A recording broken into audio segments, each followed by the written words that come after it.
Okay, so I thought I'd just do a quick introduction. I suppose I should introduce Oyster Diving because a lot of people who you know might not know who we are. Hmm. So we've been going for 18 years, literally pretty much to the day, actually. We're a five-star Paddy IDC centre, but we're also a fully bonded travel company as well. We were fortunate enough to have known Elka and Ahmed for many years when they worked for Blue O2. And when they were launching Scuba Scene, they were looking for an agent in the UK. And because we had quite a good relationship, we were privileged enough that they asked us, which is really nice. So I thought I'd talk about Scuba Scene a little bit first for people who aren't familiar with that boat. I'm sure many people have already done lots of liveaboards in the Red Sea, but this is a bit different to a lot of the other boats that people may have seen. So kind of introducing Scuba Scene. So it was launched literally last April, so it's not even a year old at the moment. It's one of the biggest liveaboards you can have. If you go much bigger, then they're classified as ships, which have all sorts of different regulations and things. So they made it as big as possible. It's a steel hull, so it's a separate. So it's really sturdy in the water as well as being obviously quite safe. So there's on our website here, which I'm showing you, which is oysterdiving.com, and then if you just go to group holidays, you'll see the trip with yourself there. It'll give you a full rundown of the safety features. But the biggest ones for me is having been on some of the boats that are no longer around, is they've got a guy who goes around at night with a little tag. And he has to touch various points around the boat to prove that he's not fallen asleep and to check those areas are kind of free from fire. There's no cabins below decks. The lowest cabin level is actually on the same level as the dive deck or the deck above, which I think is brilliant. Most of the rooms can be pushed between twins and doubles as well, so there's a lot of versatility. And then also the captain's cabin, he's got CCTV looking around the whole boat as well, and he's at most nights as well, keep an eye on that. And then the number of fire extinguishers and hoses and everything else, and the engine room's got CO2 blasters in there and lots of other things as well.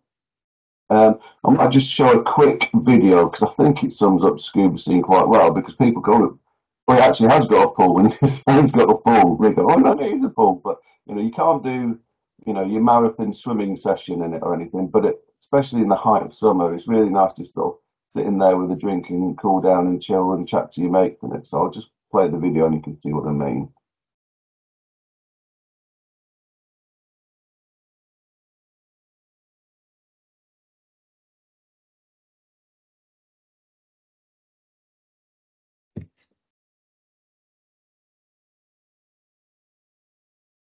It's not doing the sound, but that's okay. No, that's all right.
You're right, Graham. It is fabulous. By the way, Graham, you still got your hand up. If you didn't need it, just put it down. If not, we can ask a question. Thanks, mate.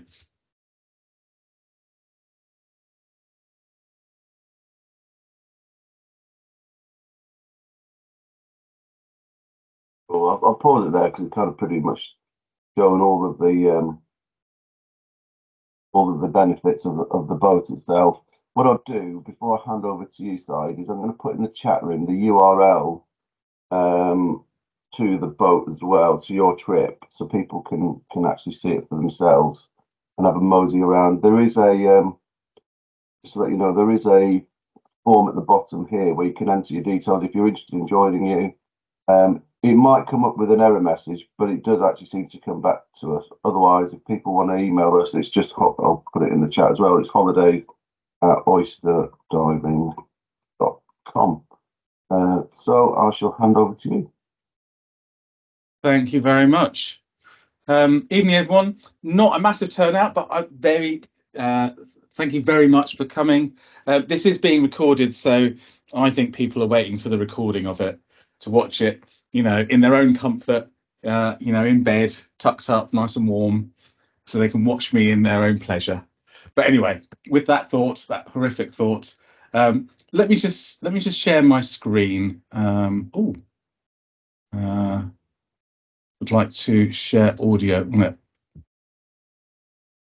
it. Teams wants to do something. There we go. Let's turn that on. No, don't quit. Don't quit.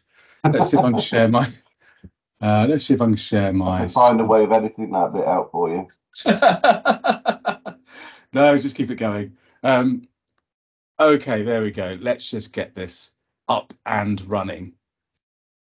Hopefully you can all see that screen. Let me know, Mark, if you can. Yeah. Excellent, brilliant.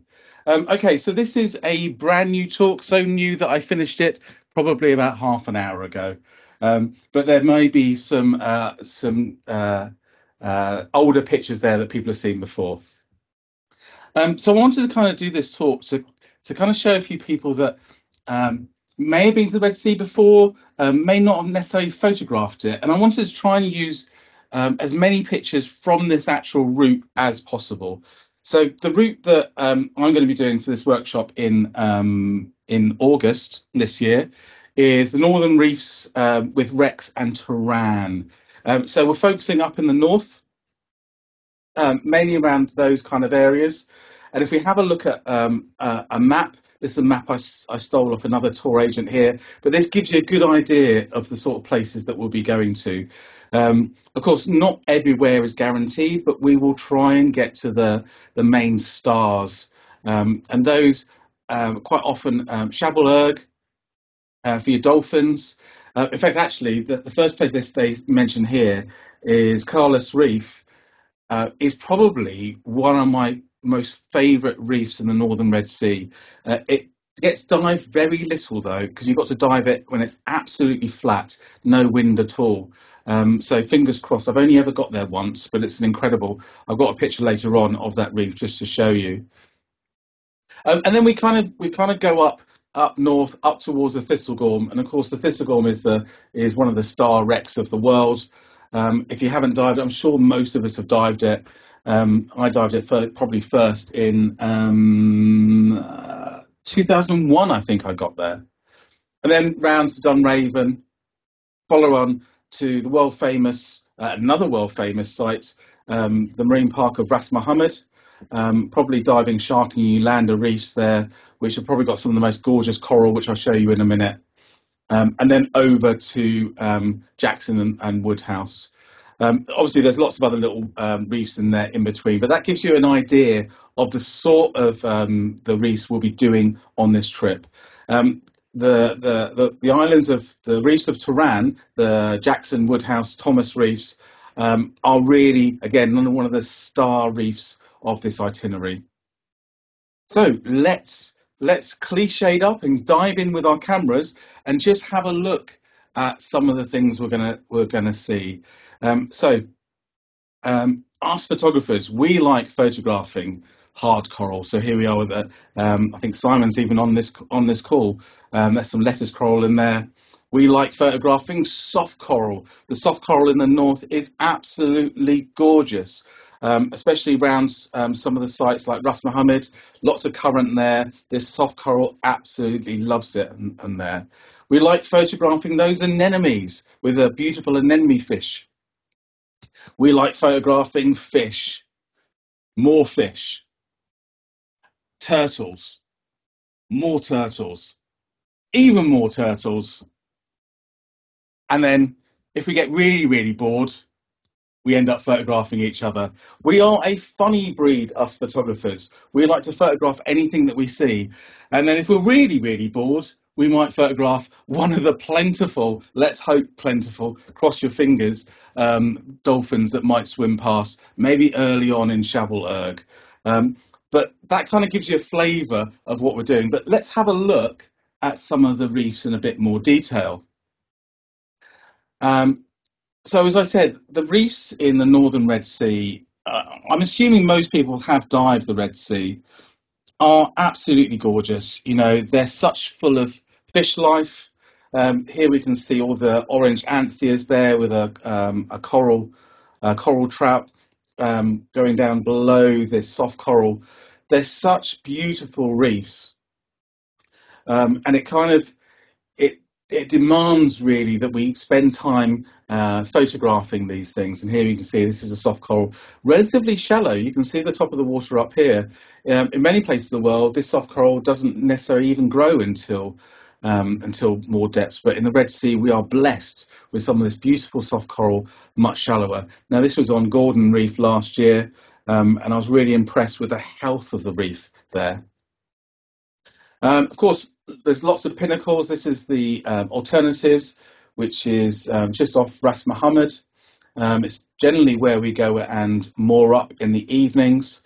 We kind of do those evening light photographs around here. And these are, as I said, those little pinnacles around the Alternatives. As you can see, you know, absolutely full of life.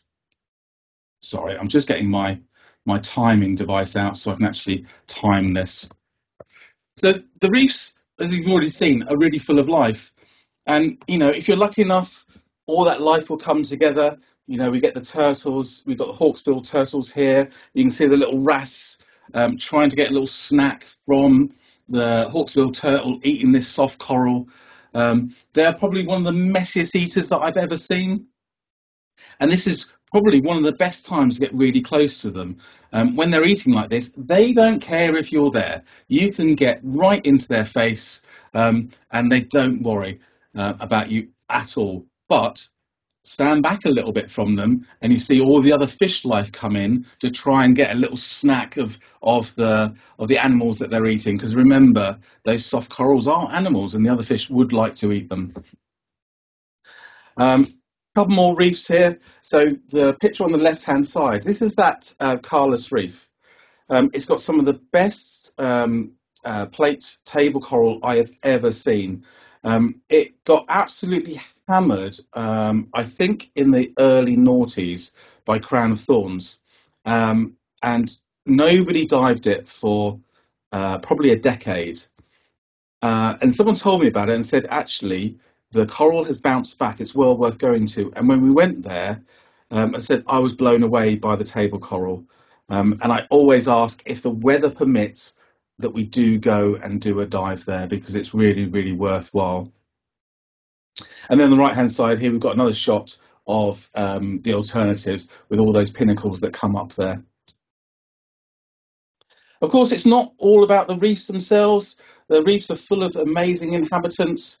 Here are the world-famous batfish on the world-famous Ras Mohammed. In fact, this is the just between Shark and New Lander. These guys tend to hang out over the summer months. In fact, they come here early summer to congregate to breed. And you'll see big groups. I haven't got the pictures in now in here, but we've got big groups of bohar snapper, the butterfly fish, the masked puffer fish, the barracuda, and of course you can see huge schools of these batfish. This was from my trip last year. I love these gorgeous little butterfly fish here. Hopefully there's no marine biologists and they're going to pick me up on any things here. But as far as I understand, these guys mate for life. You generally always see them in their pairs. I like these fish because they stand out. Us photographers, we always want to look for those contrasting and complementary colours within the reef. And of course, complementary colour of blue is your yellow. So it makes these guys absolutely stand out. Being a photography trip, we tend to go to sites that we know are rich for photography. But that doesn't put out the non-photographers, because those sites also really please the non-photographers as well. But what we also do is we tend to dive at times of the day that kind of suit photography a bit more. Some of you may have heard of the golden hour. We also go with the golden hour underwater, and if we kind of go for a time as the sun's about to set or as it's coming up, we tend to get all this specular light, all these sunbeams, and the water becomes a bit greener, but the actual the kind of the feel of what's going on becomes really, really beautiful. So this is a shot here on the alternatives. Actually, no, it's not the alternatives. I can't remember the site. But you can see that the sun's about to go down. It's very low in the sky. You're starting to get all these sunbeams coming through. It just makes for a much more richer, more beautiful picture. And of course, one of the things that I'll be talking to you on the trip is possibly using your buddy, okay, to kind of enhance your picture. So we will give you briefings every day about the best kind of place to be on the reef. I've been lucky enough to be diving the Red Sea since the late 90s. And I think I was trying to work this out the other day, and I think I've completed about 700 dives in the Red Sea. So I'm starting to know these reefs really quite well, and they haven't changed much over time, which is really, really beautiful. But I'm starting to know the kind of places where things might be. So we'll be briefing you really quite well on if you want to go down with your buddy and kind of take these Instagrammable type pictures. This one on the left hand side, a guest that was with me last year on the trip. I think she was blown away by this picture that she now uses on one of her social media profiles.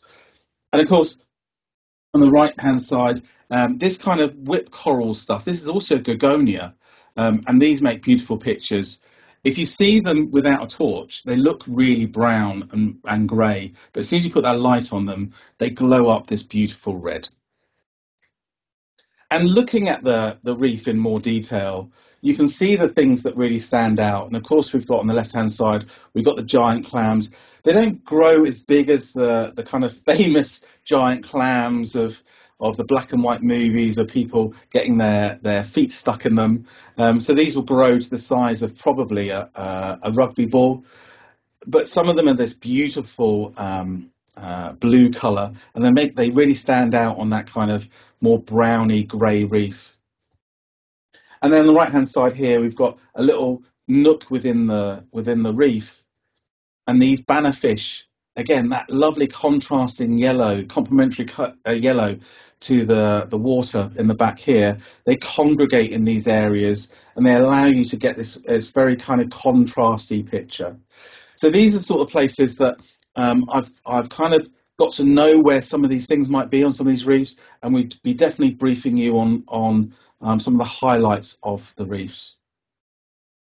And again, if you're very unlucky, you might get one of these things fly past. I'll let you into a secret. I find dolphins really arrogant, because you know what? They just swim past and they just go, do you know what? I know you're not ready to photograph me. We're going to swim past, and I'm only going to swim past once. And they give you that one opportunity to take the picture. Luckily, this was a biggish pod of them, so they did come around a few times. But I've been buzzed by dolphins so many times, and I've either had a macro lens on or just not been set up to take the picture. So you've just got to watch their tails slowly disappear into the distance. And I can't not talk about the Red Sea without showing you a picture of one of these guys. You know, the Red Sea is absolutely famous for its lionfish. There are so many lionfish, in fact, that at night dives quite often we're briefing you to kind of stay away from the bottom, to kind of stay away from some of these lionfish because they've learned to hunt in your torchlight. But I'm sure the viewers here have dived the Red Sea very often, and they kind of know about these. Funny enough, there are places that I go in Asia that they often get really excited and they show me a lionfish because they're quite rare there. And I kind of look at it and go, I can see hundreds of these on a single dive in the Red Sea. So the reefs are beautiful. Okay, the reefs are absolutely beautiful, especially in the north. But I always enjoy, just coming up from the dive. And why do I enjoy coming up from the dive?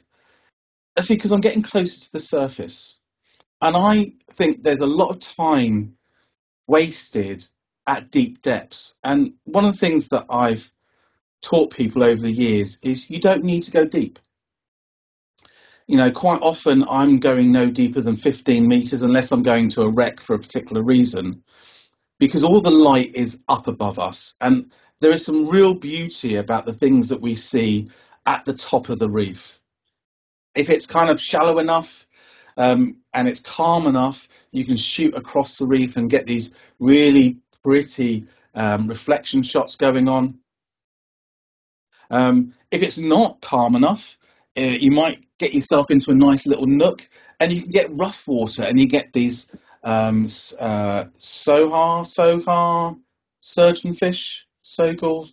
Sorry, I've forgotten their name. But these surgeonfish here hunting up within the surf, and those can make really good pictures. But I really love it when that water is absolutely calm. And this is Gordon Reef from last year. And here we've got one of the Sergeant Majors, one of my all-time favourite subjects. And I've got a few more pictures to show you coming up. But really, I will be banging on all the time about spend time near the surface, shoot up where possible, because when you're shooting up, you get some amazing pictures coming out. And here you can see the plethora of fish up here with these banner fish. And you can even see on the right-hand side, we've got some trevally coming in to hunt all of the little bait fish. Again, more surface. So here we've got about this time of year, actually, I've got my trip going, we get quite a lot of jellyfish. And here we've got this one jellyfish coming up near the surface. And I've used a technique with my camera with a fisheye lens called Snell's window to try and capture that jellyfish with this circle of sky and dark water below it. And this is a technique I can definitely easily show you. But again, we need really calm water for that. And still, with the surface, I love the surface so much. We've got a turtle here, we've got a green turtle that literally I was on my safety stop. Actually, I've just broken the surface. And the turtle literally surfaced next to us, took a breath and dived back down. And I managed just to sneak back under to get this picture of a turtle. So the surface is brilliant. Here we go. Here we got another one of my favourite subjects. So the Sergeant Major. They tend to always be near your surface, so you can get these really cool reflection shots. And it's not only during the day. I can get them at night as well, and they can kind of sit there and give you those pictures. And after you surface, especially if you're doing an evening or dusk dive, you can get those Sergeant Majors on a split shot, okay? And there he is, just hunting below the surface. And I'll definitely be doing some dives or even some snorkels at this time of day to try and find places that will be really good for these split shots. And of course, that's the reefs. And I could go on forever talking about how beautiful these reefs are. And of course, this is a very general talk, but I need to go on and I need to talk about the other things that we might see. So of course, the other things are the wrecks. And, there is no wreck better than the old lady herself, the SS Thistlegorm. And we will be going to the Thistlegorm. We'll spend some time at the Thistlegorm, photographing both the interior and exterior. Hopefully we'll get a calm day like this without any current. That's not always promised. So you can get round to the stern and get that kind of world famous stern shot. But if the current is picking up a little bit, of course, we can get inside the Thistlegorm. And I'm sure we've all dived the Thistlegorm. We know the story behind it, and we know all of the cargo it was carrying. So here are these Bedford trucks, and of course they've got the BSA motorcycles, and probably the most cliched Red Sea shot in the world is the shot of the I think there's only 2 motorcycles standing up at the moment, so you can get this shot of the motorcycle standing up. And I'd always recommend bringing your buddy in to try and add a little bit more dynamic drama to that picture. It's shot again and again because people love this, and this is one of the pictures that probably I get more likes than any other picture from non-divers, and I think it's because they see something rusting away, and if you just had the picture of the bike, it just looks like a rusty old bike in a scrapyard. But they look closer, there's a little fish in there. And of course, we've got a diver floating. So, instantly they can see that this isn't something normal. We've got a motorbike that's been underwater, obviously a very long time, and then a diver coming to discover that. Little do they know that there's probably more pictures of this motorbike than any other motorbike in the entire world. There was a time where the Bedford trucks also had their steering wheels. I'm not sure if any of them have their steering wheels anymore. I think they might have gone. This is a shot from about 7 years ago. I could be wrong. There could still be some of them. I haven't gone looking for them myself. But where I spend my time on the Thistle now is really photographing the wildlife around it.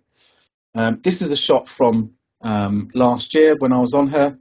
And again, there's quite a lot of people with this flathead or this crocodile fish here sitting on the plates just behind the captain's cabin. And obviously he's sitting there because look around him, he's covered in bait fish. So this is like a gourmet surprise brought straight to him. And of course, with him, where he is of course these lionfish, So the lionfish don't only inhabit the reefs. Wherever these bait fish are, the lionfish exist as well. So we've got this shot, and also we've got this shot. And I really like photographing them on wrecks because you can get these really dramatic, dark wreck blacks with very geometric shapes around them, and you've got these beautiful, colourful fish right in front of you. So I think they make incredibly nice photographs. And I think I've got a blank. Oh, yeah, so I've got a blank there. Can anyone, I don't know if you can speak while I'm doing this, but can anyone name that wreck? Mark, do you know it? I don't think anyone can speak. Oh, there you go.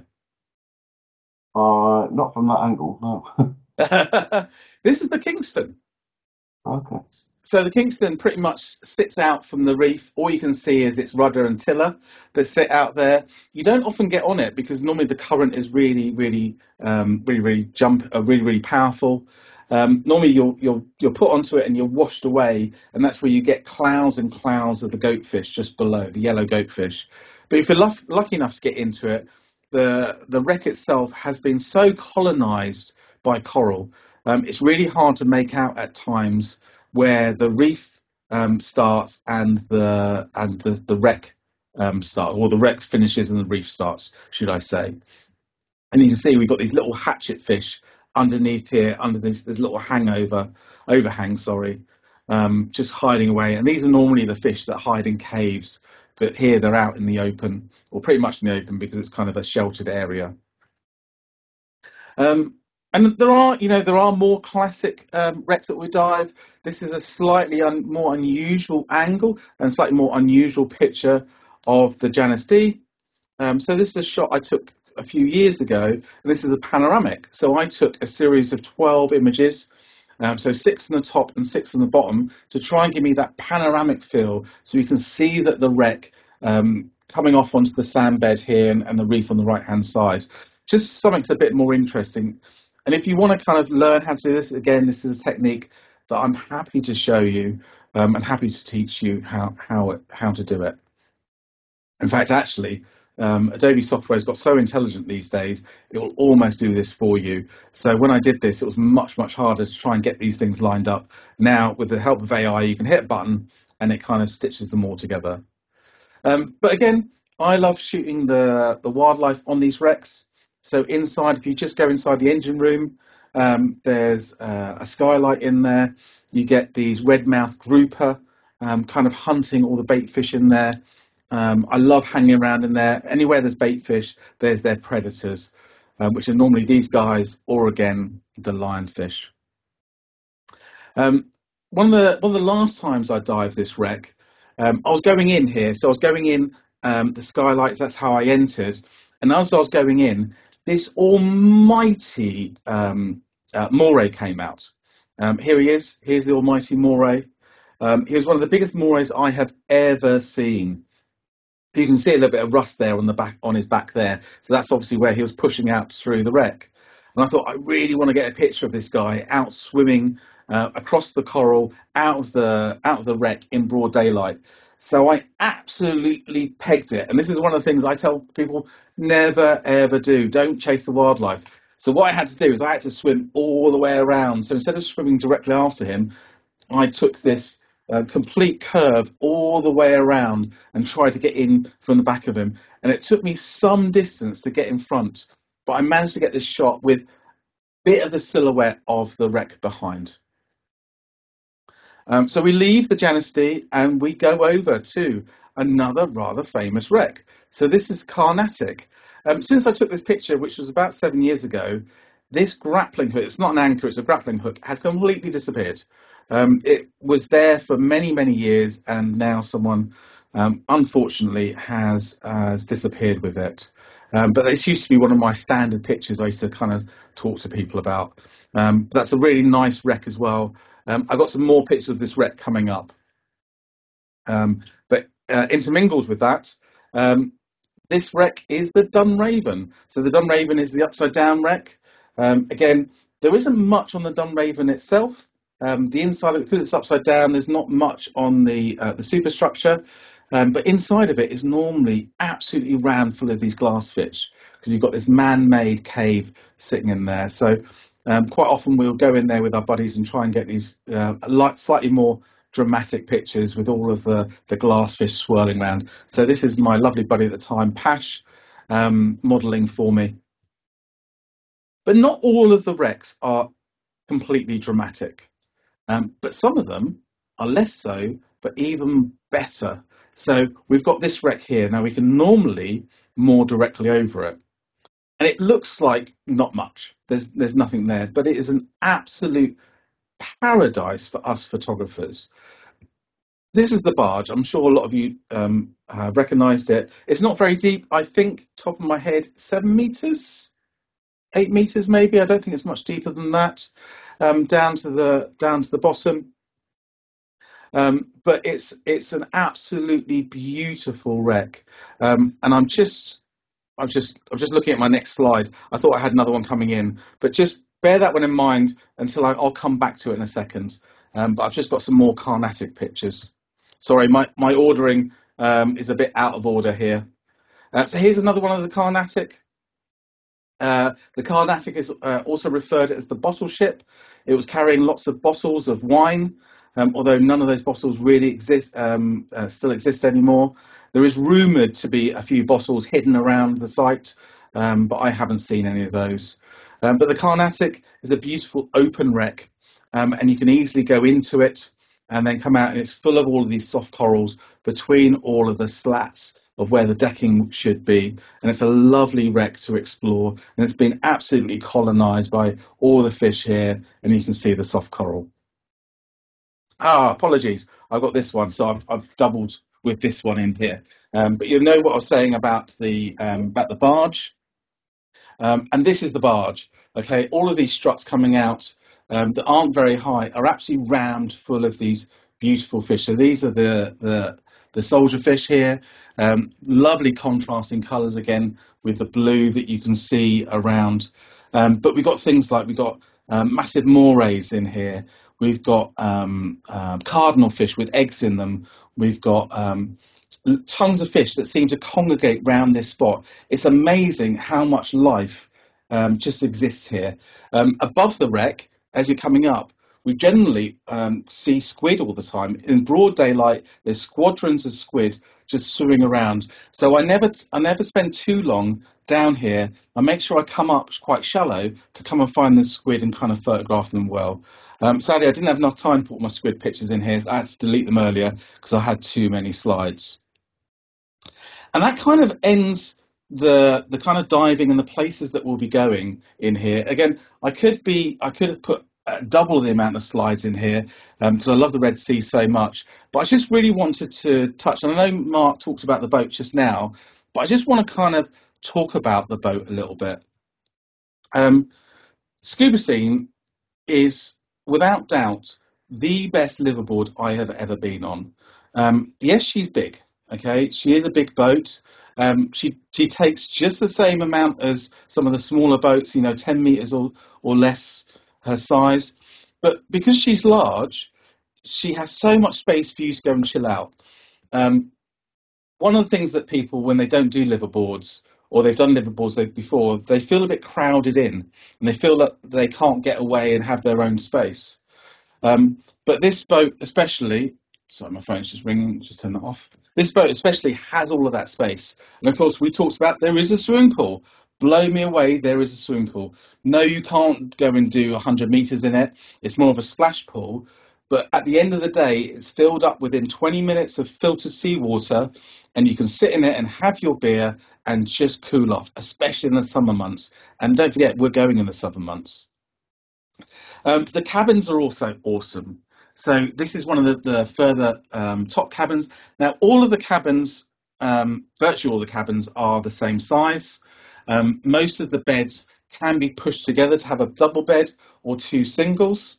The only cabins that are different size, there's two in the bow, which are single cabins. So here's one of the single cabins. And I've got to say, this single cabin is probably bigger than most double cabins or twin cabins on other liveaboards I've been on. And can you see, if I go back to that previous picture, you no longer have portholes. We've got beautiful panoramic windows in every single one of these cabins, which means you are bathed in buckets of light. Okay, so no longer are you poking around in a dark, dingy little cabin. You've got tons of light that you can work, you can do your camera with, you can fix little bits and pieces, and you're not hunting around for your next change of clothes. And the rest of the interior spaces. So this is, the briefing lounge. Okay, tons of space as well. You can see that TV at the end, I think it's 100-inch or something ridiculous like that. It's one of the biggest TVs I have ever seen in my entire life. This is generally where you come for your briefings. And you can see there's enough space for everything going on. Apologies, my slides are disjointed and not in the right order. I just wanted to show you one of the bathrooms. So everything is en suite. You can see there's a proper rainwater shower in there. And again, the bathroom has a beautiful panoramic window. But don't worry, if you don't want the fish to see you, because you can look at that window and see the fish swimming by, there's a nice curtain there that you can draw so not people are looking in. Again, there's more space. So there's outside dining space in there. They sometimes bring out barbecues on the right-hand side. So you can have barbecue. You can have your drinks in there. Just behind me is the pool.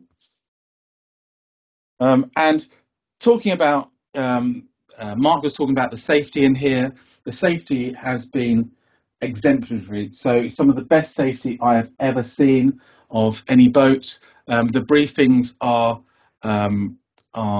concise on everything. These days we're all being asked to bring our life jackets up.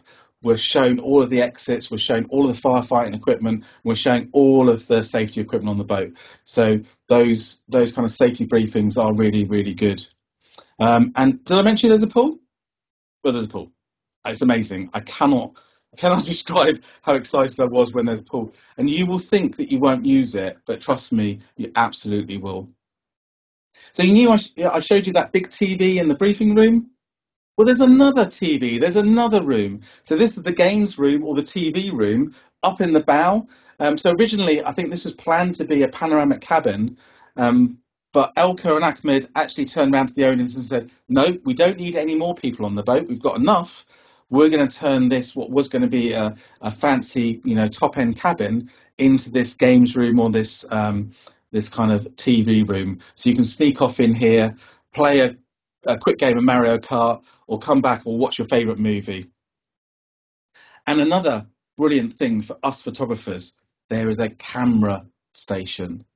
It might not be big enough if we fill the whole boat with photographers, but it's at least big enough to charge smaller cameras and all of your batteries out here. And you can see on the right hand side, it's just behind the dive deck. So you can literally pick up your camera and kind of walk out into the and do your diving. And I don't know if did I mention there was a swimming pool there? That is how amazed I am at it. I've had to show you it several times and make sure you know that there is this swimming pool. And trust me, you will use it. Another, just before I finish, another quite cool thing about this boat, and I know they're offering it on a few more boats these days, but last time I was there, I completed my solo diving course. So I'm now a qualified TDI solo diver, and they will, if you have your solo diving certificate, they will allow you with the right equipment. You need a pony, which you can hire on board, a separate set of gear, so you need a spare mask, spare SMB. If you've got all of that equipment, you can take all of your gear and your camera and go for a dive on your own. And I think as photographers, that's a really nice thing, or at least even just be a bit more independent from your buddy team. Okay, so that's something I did myself last year, and I'm really pleased I did it, and I can't wait to kind of use that ticket. So that's kind of me rabbiting on. Sorry, it's a little bit just disjointed, but hopefully you got the gist of what's going on. So what I'm going to do is I'm going to just quit out of that, and I'm going to stop sharing and hand back to Mark. Thanks, Saeed. That was really insightful. Actually, it was great as well. Some great shots. I'll probably open up some questions, but I've got one myself actually, just in case Kate Middleton happens to be watching this recording. Are you going to be touching on any retouching at all when you're on the boat? Yeah, I didn't really cover that. So how the day generally goes is there'll be the proper dive briefings. Now, I'm not a dive professional. I'm a professional photographer. So the guys on board, I'm not sure who will be there. It'll be Ahmed, maybe, and Elka, and whoever it is. They'll be in charge of the diving. So they'll give their diving briefing, and then I will then follow up the diving briefing with a photographic diving briefing, talking about what the sort of things you can see on the reef. I'll generally do one talk a day for the first few days, until I've kind of gone through all the basics. And those talks can change quite often. So depending on who we've got on board, I can chop and change my talks. And those often will include the post-processing. So one of the big parts of our diving life now is obviously taking the pictures and then coming back and spending hours and hours and hours and hours in front of the computer, away from the lovely sun, editing our pictures. And of course, I'll do a lot of that, and I'll go through and I'll do some presentations, but I'll do lots of one-to-one stuff around the boat, and sitting with people and looking at their pictures and kind of going through stuff. And what is also really, really helpful is we tend to do in the evening an image critique. So people can put, I won't force them, they can put their images up. We can look at all the images that people have taken, and we can discuss things on the images. It could be that a technique that I haven't even seen, an angle of a fish, or a kind of a way that they've created a picture. We can kind of share that with the whole boat. And that's a really useful part of the workshop. Great, thank you. I guess before I open it up to questions, people are going to want to know how much the trip costs and how many spaces are left.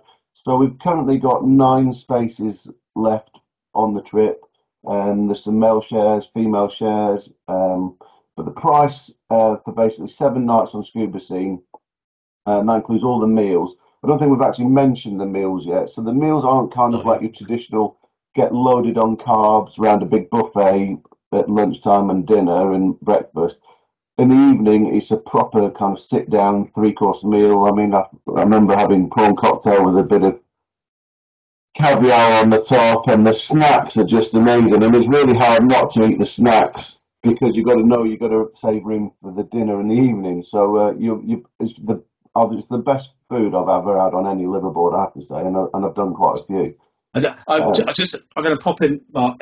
I had loads of food pictures in that talk, and I thought it was already too long. I had to take them out. But literally, the snacks are incredible. They're so photogenic. I spent ages just photographing the snacks. It was hilarious. Yeah.